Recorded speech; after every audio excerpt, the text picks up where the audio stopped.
कीर्तनात बोलत होते, मोठे लग्न करू नका, लहान जरी लग्न केले तरी पोरं होतात असं म्हणायचे महाराज विनोदानं. अरे विनोदाची झालर होती, पण त्याच्या पाठीमागं सायलेंट वाक्य होतं, अरे लग्न लहान करा, कर्ज काढून सण साजरा करू नका. हे त्याच्या पाठीमागचं वाक्य आहे. त्यांच्या लेकीचा साखरपुडा झाला हो, लोकांनी त्या लेकीच्या कपड्यावर कमेंट्स केली. का कळत नाही, धर्मासाठी या वारकरी संप्रदायासाठी महाराज हे काबाड कष्ट करणारा मनुष्य आज 31 वर्ष झालं महाराज फिरतोय.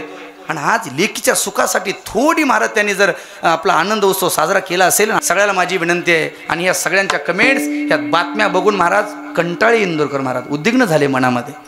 आणि त्यांनी कीर्तनात सांगितलं परवा दिवशी, मला आता महाराष्ट्रामध्ये फिरायचं नाही.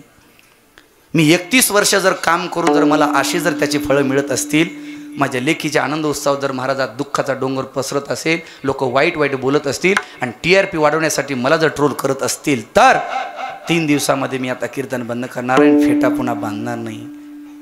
पण सगळ्या वारकरी संप्रदायाच्या वतीने, आमच्या नांदेड जिल्ह्याच्या वतीने, आमच्या देगलूर लोहा कंधार तालुक्याच्या वतीने आम्ही दोन्ही हात जोडून नतमस्तक होऊन इंदोरकर महाराज तुम्हाला आम्ही प्रणाम करतोय.